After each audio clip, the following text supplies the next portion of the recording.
Assalamualaikum warahmatullahi wabarakatuh. Sebelum kita mulai pelajaran, ada baiknya kita berdoa terlebih dahulu. Berdoa, Pak Haji minta kepada Bunga untuk memimpin doanya. Dipersilakan Bunga.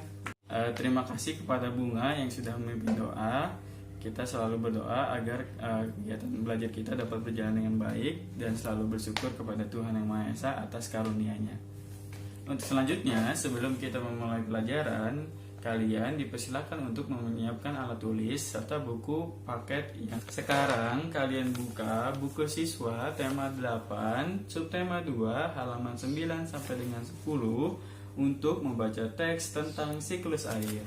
Tadi kalian sudah membaca tentang teks tentang siklus air. Selanjutnya Pak Haji ingin bertanya kepada kalian semua, apa yang kalian ketahui tentang siklus air?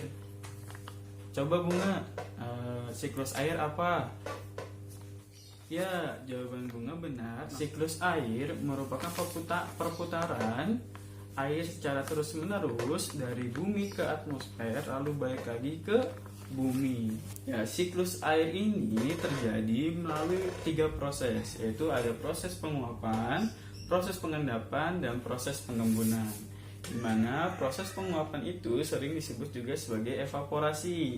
Lalu proses penguapan sering disebut juga sebagai presipitasi.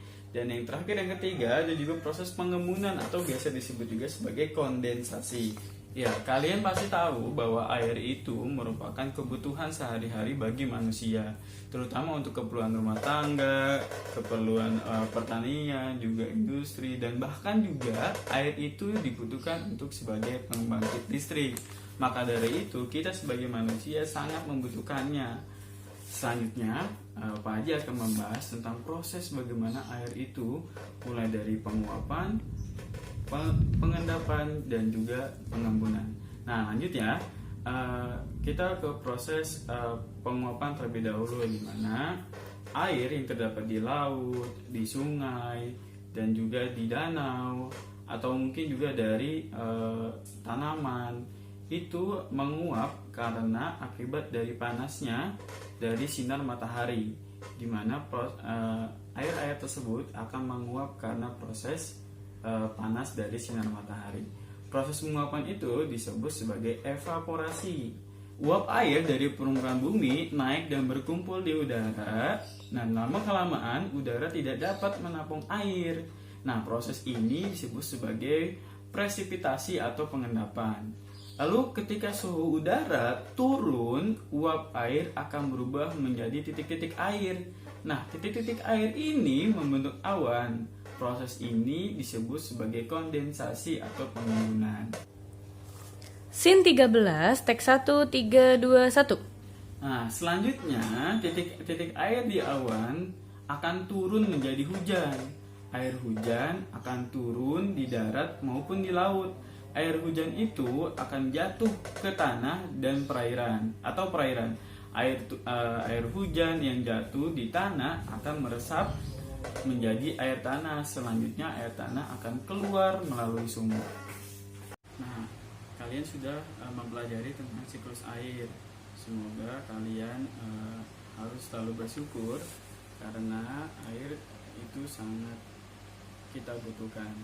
Dan juga kalian harus selalu menjaga kebersihan menggunakan air, dan serta jangan membuang sampah sembarangan atau membuang limbah yang dapat mencemarkan air, karena air itu untuk kebutuhan kita dan juga kebutuhan yang lainnya sebagai manusia. Terima kasih atas perhatiannya pelajaran hari ini. Selanjutnya Pak akan kasih 5 pertanyaan, kalian jawab. Nanti hasil jawaban kalian akan Pak Haji koreksi. Mari sama-sama kita tutup pembelajaran hari ini dengan membaca hamdalah bersama-sama. Alhamdulillahirrahmanirrahim. Sampai ketemu di esok hari. Tetap semangat, tetap belajar, dan disiplin waktu ketika besok hadir maupun nanti pulang harus langsung ke rumah kalian masing-masing. Terima kasih atas perhatiannya. Wassalamualaikum warahmatullahi wabarakatuh.